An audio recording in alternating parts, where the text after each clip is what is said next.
ನಮಸ್ಕಾರ ಸ್ನೇಹಿತರೆ, welcome to my channel. ಸ್ನೇಹಿತರೆ, ನಾನಿವತ್ತೊಂದು ಜಮೀನಲ್ಲಿದ್ದೀನಿ. ಈ ಜಮೀನು ಬಂದು ಸ್ನೇಹಿತರೆ 10 ಎಕರೆ 17 ಗುಂಟೆ ಇರ್ತಕ್ಕಂಥ ಒಂದು ಜಮೀನು ಸ್ನೇಹಿತರೆ. ಇದು ಮೈನ್ ರೋಡಿಂದ ಸ್ನೇಹಿತರೆ ಕೇವಲ ಒಂದು 400 ಮೀಟ್ರ್ ಸ್ನೇಹಿತರೆ. ಡೈರೆಕ್ಟಾಗಿ ನಿಮಗೆ ಜಮೀನಿಗೆ ಬರುತ್ತೆ ಸ್ನೇಹಿತರೆ ದಾರಿ. ರೋಡಿನ ವ್ಯವಸ್ಥೆ ಮಾತ್ರ ತುಂಬ ಚೆನ್ನಾಗಿದೆ. ಹಾಗೆ ಈ ಜಮೀನು ಬಂದು ಸ್ನೇಹಿತರೆ ಪರಶುರಾಂಪುರದಿಂದ ಕೇವಲ 5 ಕಿಲೋಮೀಟ್ರ್ ದೂರದಲ್ಲಿದೆ ಸ್ನೇಹಿತರೆ.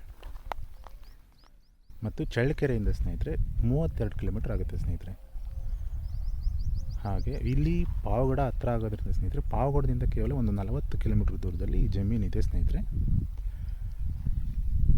10 ಎಕರೆ 17 ಗುಂಟೆ ಇರ್ತಕ್ಕಂಥ ಒಂದು ಜಮೀನು ಸ್ನೇಹಿತರೆ. ಇದು ನೀವು ಜಮೀನು ನೋಡ್ಬೋದು ಸ್ನೇಹಿತರೆ. ಇಲ್ಲಿ ಅಲ್ಲಿ ಹುಣಸೆ ಮರ ಕಾಣ್ತಾ ಇದೆ ನೋಡಿ ಸ್ನೇಹಿತರೆ. ಸೊ ಇದೆಲ್ಲ ಬೌಂಡ್ರಿ ಸ್ನೇಹಿತರೆ. ಇವಾಗ ಈ ಜಮೀನು ಬೌಂಡ್ರಿ ತುಂಬ ಹುಣಸೆ ಮರಗಳನ್ನೇ ಹಾಕ್ಕೊಂಡಿದ್ದಾರೆ ಸ್ನೇಹಿತರೆ. ಇವರು ಒಂದು 100 ಹುಣಸೆ ಮರಗಳು ಇರ್ಬೋದು ಅಂತ ನಾನು ಅಂದ್ಕೊಂಡಿದ್ದೀನಿ. ಅವರು 100 ಹುಣಸೆ ಮರ ಇದ್ದಾವೆ ಅಂತ ಹೇಳಿದ್ರು ಸ್ನೇಹಿತರೆ. ನಾನೊಂದು 90 ಹುಣಸೆ ಮರಗಳನ್ನ ಕೌಂಟ್ ಮಾಡಿದೆ. ಈ ಜಮೀನಿನ ಬೌಂಡ್ರಿ ಸುತ್ತ ಒಂದು ಹುಣಸೆ ಮರಗಳಿದೆ ಸ್ನೇಹಿತರೆ. ಮೊದಲೆಲ್ಲ ಇದು ನೀರಾವರಿ ಜಮೀನೇ ಸ್ನೇಹಿತರೆ.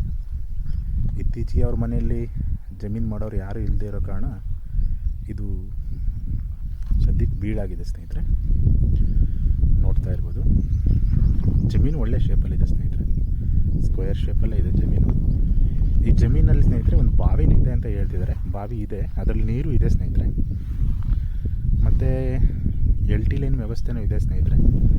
ಈ ಜಮೀನಲ್ಲಿ ಯಾರಾದರೂ ನೀವು ಬೋರಿನ ವ್ಯವಸ್ಥೆ ಏನಾದರೂ ಮಾಡಿಕೊಂಡ್ರೆ ನೀರಿಗೂ ಏನೂ ಸಮಸ್ಯೆ ಇಲ್ಲ ಸ್ನೇಹಿತರೆ. ಈ ಜಮೀನಲ್ಲಿ ಅಕ್ಕಪಕ್ಕ ಎಲ್ಲ ತೋಟಗಳಿದ್ದಾವೆ ಸ್ನೇಹಿತರೆ. ಇಲ್ಲಿ ಅಡಿಕೆ ತೋಟನೂ ಮಾಡ್ಕೊಂಡಿದ್ದಾರೆ, ಪಕ್ಕದಲ್ಲಿ ಮೆಕ್ಕೆಜೋಳನೂ ಹಾಕ್ಕೊಂಡಿದ್ದಾರೆ, ಕೋಳಿ ಫಾರಮ್ಗಳೆಲ್ಲ ಮಾಡ್ಕೊಂಡಿದ್ದಾರೆ ಸ್ನೇಹಿತರೆ. ಇಲ್ಲಿರೋ ಜಮೀನು ಸ್ನೇಹಿತರೆ ಪರಶುರಾಂಪುರಕ್ಕೆ ಹತ್ತಿರ ಇರೋದ್ರಿಂದ ರೋಡಿನ ವ್ಯವಸ್ಥೆನೂ ತುಂಬ ಚೆನ್ನಾಗಿದೆ. ಈ ಜಮೀನು ಅಕ್ಕಪಕ್ಕದಲ್ಲಿ ಸ್ನೇಹಿತರೆ ಕೋಳಿ ಫಾರಮ್ಗಳು ಜಾಸ್ತಿ ಮಾಡ್ಕೊಂಡಿದ್ದಾರೆ ಸ್ನೇಹಿತರೆ. ನೀವು ಕಮರ್ಷಿಯಲಾಗಿ ಏನಾದರೂ ನೀವು ಪ್ಲ್ಯಾನ್ ಮಾಡ್ತೀರಂದರೆ ಈ ಜಮೀನಲ್ಲಿ ನೀವು ಕೋಳಿ ಫಾರಮ್ನ ಮಾಡಲಿಕ್ಕೆ ತುಂಬ ಚೆನ್ನಾಗಿದೆ ಸ್ನೇಹಿತರೆ. ಸೊ ಅಲ್ಲಿ ಮೂಲೆಯಲ್ಲಿ ಕಾಣಿಸ್ತಿದೆಯಲ್ಲ ಸ್ನೇಹಿತರೆ, ಅಲ್ಲಿ ಹುಣಸೆ ಮರ, ಅಲ್ಲಿ ಬಾವಿ ಇದೆ ಸ್ನೇಹಿತರೆ. ಅದರಲ್ಲಿ ನೀರಿದೆ. ನೀವು ಬೇಕಾದ್ರೆ ಆ ನೀರನ್ನ ಯೂಸ್ ಮಾಡಿಕೊಂಡು ಏನಾದರೂ ಕೆಲಸ ಶುರು ಮಾಡ್ಕೋಬೋದು. ಹಾಗೆ ನೀವು ಬೋರ್ ಬೇಕಾದರೆ ಹಾಕ್ಸ್ಕೋಬೋದು ಸ್ನೇಹಿತರೆ. ಇಲ್ಲಿ ನೀರಿನ ವ್ಯವಸ್ಥೆ ಚೆನ್ನಾಗಿದೆ ಅಂತಲೇ ಹೇಳ್ತಿದ್ದಾರೆ ಸ್ನೇಹಿತರೆ. ಬೋರ್ ಕೊರೆಸಿದ್ರೆ ನೀರು ತುಂಬ ಚೆನ್ನಾಗಿ ಬೀಳುತ್ತೆ ಅಂತ ಹೇಳ್ತಿದ್ದಾರೆ. ಯಾಕಂದರೆ ಪಕ್ಕದಲ್ಲಿ ಹಳ್ಳ ಇದೆ ಸ್ನೇಹಿತರೆ. ಇಲ್ಲಿ ನೀವು ಲೆಫ್ಟ್ ಸೈಡಲ್ಲಿ ಇಲ್ಲಿ ಕ್ಲಿಯರಾಗಿ ಕಾಣಿಸ್ತಾ ಇಲ್ಲ ಸ್ನೇಹಿತರೆ. ಈ ಹುಣಸೆ ಮರದ ಹಿಂಭಾಗದಲ್ಲೆಲ್ಲ ಹಳ್ಳ ಇರೋದ್ರಿಂದ ನೀರಿನ ವ್ಯವಸ್ಥೆ ಚೆನ್ನಾಗಿದೆ ಅಂತ ಹೇಳ್ತಿದ್ದಾರೆ ಸ್ನೇಹಿತರೆ. ಇಲ್ಲಿ ಪಕ್ಕದಲ್ಲೆಲ್ಲ ಬೋರ್ ಹಾಕ್ಸ್ಕೊಂಡಿದ್ದಾರೆ. ಮಣ್ಣಿನ ವಿಚಾರಕ್ಕೆ ಬರೋದಾದರೆ ಸ್ನೇಹಿತರೆ, ಇದು ಕಪ್ಪು ಮತ್ತು ಕೆಂಪು ಹಾಗೆ ಮರಳು ಮಿಶ್ರಿತ ಮಣ್ಣು ಸ್ನೇಹಿತರೆ. ಇದು ಕ್ಲಿಯರಾಗಿ ಕಾಣಲ್ಲ ಸ್ನೇಹಿತರೆ. ನೀವು ನೋಡ್ತಾ ಇರ್ಬೋದು ಸ್ನೇಹಿತರೆ, ಮಣ್ಣು ಕಪ್ಪು ಕೆಂಪು ಮತ್ತು ಸ್ವಲ್ಪ ಮರಳು ಮಿಕ್ಸ್ ಆಗಿರ್ತಕ್ಕಂಥ ಮಣ್ಣು ಸ್ನೇಹಿತರೆ.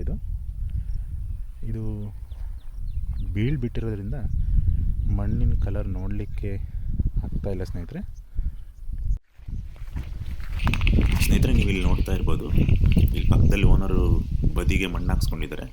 ಮಣ್ಣನ್ನು ನೀವು ನೋಡ್ಬೋದು ನೋಡಿ ಸ್ನೇಹಿತರೆ. ಕೆಂಪು ಕಪ್ಪು ಮತ್ತು ಮರಳು ಮಿಶ್ರಿತ ಮಣ್ಣು ಸ್ನೇಹಿತರೆ. ಸೊ ಮಣ್ಣು ಚೆನ್ನಾಗಿದೆ ಸ್ನೇಹಿತರೆ. ಇದು ಜನರಲ್ ಪ್ರಾಪರ್ಟಿ ಸ್ನೇಹಿತರೆ. ಡಾಕ್ಯುಮೆಂಟ್ಸ್ ಎಲ್ಲ ಕ್ಲಿಯರ್ ಆಗಿದೆ.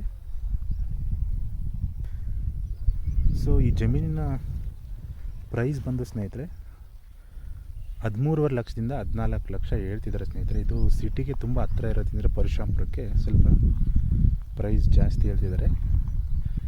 ಸಿಂಗಲ್ ಪಾಣಿ ಸ್ನೇಹಿತರೆ, 10 ಎಕರೆ 17 ಗುಂಟೆ 13.5ರಿಂದ 14 ಲಕ್ಷ ಹೇಳ್ತಿದ್ದಾರೆ ಸ್ನೇಹಿತರೆ. ಕೂತ್ಕೊಂಡ್ರೆ ಸ್ವಲ್ಪ ನೆಗೋಷಿಯಬಲ್ ಆಗುತ್ತೆ ಅಂತ ಹೇಳ್ತಿದ್ದಾರೆ. ಸೊ ನಿಮಗೆ 13.5 ಲಕ್ಷದಿಂದ 14 ಲಕ್ಷ ಮಧ್ಯೆ ನಿಮಗೆ ನೆಗೋಷಿಯಬಲ್ ಆಗೋದು ಸ್ನೇಹಿತರೆ. ಇದು ಇವತ್ತಿನ ವಿಡಿಯೋ ಸ್ನೇಹಿತರೆ. ನಿಮ್ಗೆ ಯಾರಿಗಾದರೂ ಇಂಟ್ರೆಸ್ಟ್ ಇದ್ದರೆ ನನ್ನ ನಂಬರ್ಗೆ ಕಾಲ್ ಮಾಡ್ಬೋದು ಸ್ನೇಹಿತರೆ. ಹಾಗೆ ನಿಮ್ಮಲ್ಲಿ ಯಾರಾದರೂ ಜಮೀನನ್ನು ಮಾರಬೇಕು ಅಥವಾ ಕೊಂಡ್ಕೋಬೇಕು ಅನ್ನೋರು ನನ್ನ ನಂಬರ್ಗೆ ಕಾಂಟ್ಯಾಕ್ಟ್ ಮಾಡ್ಬೋದು ಸ್ನೇಹಿತರೆ. ಮತ್ತೊಂದು ವಿಡಿಯೋ ಜೊತೆಗೆ ಸಿಗೋಣ ಸ್ನೇಹಿತರೆ. Take care.